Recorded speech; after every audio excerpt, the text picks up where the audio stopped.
Hello dear students, welcome to Pen and Paper Chemistry on YouTube.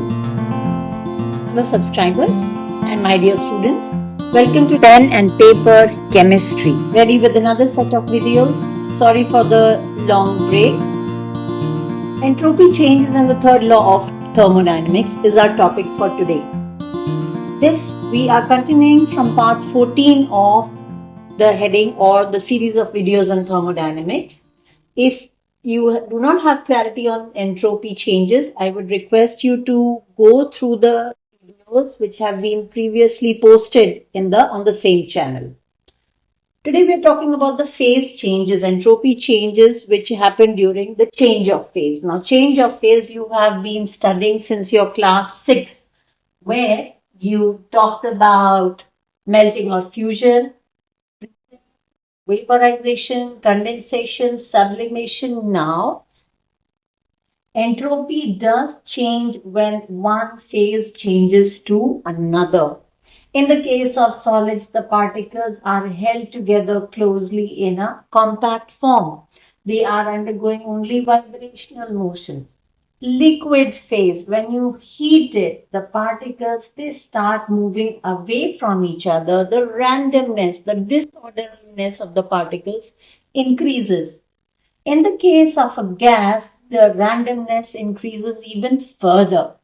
So that means there are changes taking place during change of phase. Now, in order to define the various entropy changes, we just have to remember our delta S is Q reversible divided by the temperature at which the change is taking place. Now here the Q reversible correspond to the enthalpy change taking place in each of the phase change. So when I'm talking about melting or fusion, the enthalpy of fusion will be involved. And here there is an increase in entropy. What about when I'm talking about the liquid to solid? Does the randomness increase or decrease? Yes, it decreases. So what will happen is there will be a decrease in entropy. Same way, liquid to gas. It is called vaporization. So the enthalpy, the Q reversible will be equal to the enthalpy of vaporization, while the reverse process would be a negative value. Sublimation also takes place at a fixed temperature, at a particular temperature.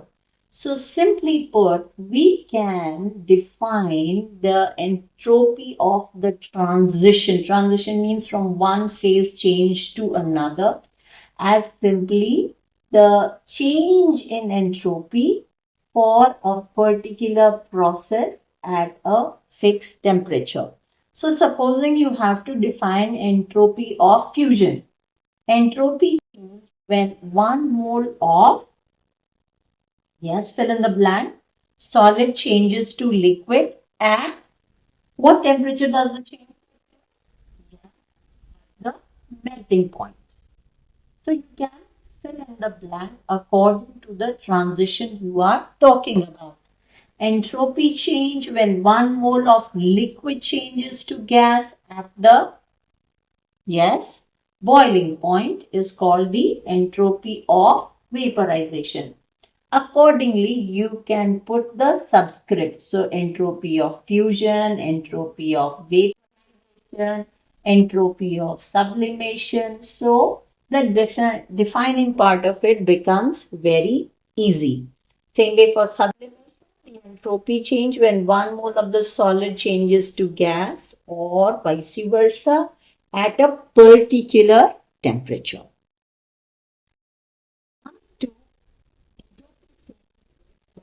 Chemical process taking place. Now, when it is a chemical process taking place, reactants changing to products. So just like we did with enthalpy, if you remember, we did simply the enthalpy of the products minus the enthalpy of the reactants. The same principle applies over here. Enthalpy change for a reaction is the summation of the, not the enthalpy change, the entropy change. Apologies. Entropy change for a reaction is the sum of the entropy of the products minus the sum of the entropy of the reactants. Now, please remember, because entropy is an extensive property, extensive. Can you recall what we mean by extensive property? Give it a guess. Yes, something which depends upon the mass of the substance taken. While when we do the entropy over here, when we take the entropy of the products and the entropy of the reactants, please don't forget to multiply by the number of moles of each substance. The same thing has been listed over here. So entropy of the products will be X because I have X moles of X. So X into the entropy of X plus Y into the molar entropy and so forth for the products minus the number of moles of the reactants M multiplied by the molar entropy of M plus N into molar entropy of N and so on. The numericals based on this are very, very easy. I advise you to practice these numericals after watching this video. You face any difficulties, most welcome to ask your doubts in the comments. To various other processes, thermodynamic processes, which we have discussed in our earlier videos as well. Isothermal process taking place at constant temperature. So delta S is Q reversible upon T. Now Q we know is 2.303 RT log of V2 by V1 divided by the absolute temperature. So our expression gets rid of T, the expression for change in entropy for an isothermal process. Isobaric, the enthalpy change is taking place at constant pressure. Isochoric, the process is taking place at constant volume. So if you remember, we had spoken about the specific heat capacities at constant volume and constant pressure. The same we use to derive an expression. The detailed derivation is not required at this stage, but yes, if you want to go ahead, we just integrate it within the temperatures T1 and T2.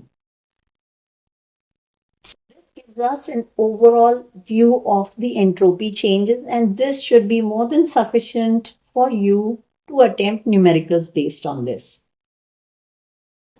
The term standard entropy. Now we have been using this term standard for a long time now. Past almost 12, 13 videos we've been talking about standard. Standard means you take the substance in the standard form at temperature of 298. The entropy of the substance in its standard form at 298 Kelvin is what we call as standard entropy, and we denote it by third law of thermodynamics. This is related to your daily life. When you are awake, you're moving around, you're thinking, you're working, you're writing. There's lots going on. So there's a lot of random movement which is taking place. You're restless. There is disorderliness. Now, when you go to sleep, everything soothes down, quietens down, the disorderliness, the thought process slowly becomes less, right?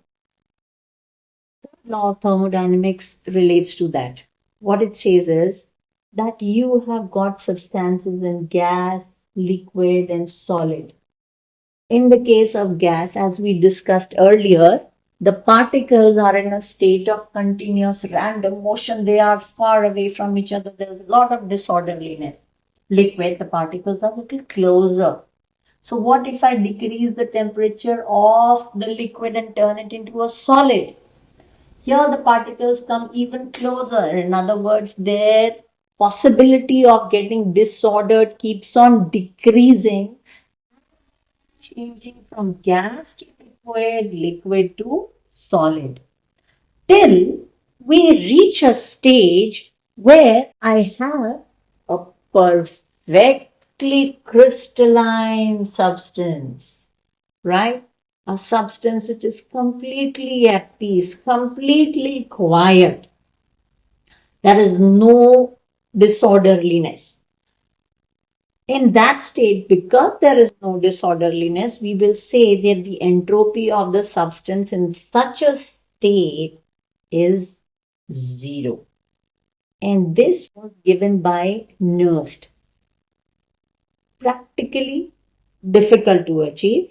Theoretically, yes, this is achievable at absolute zero, right?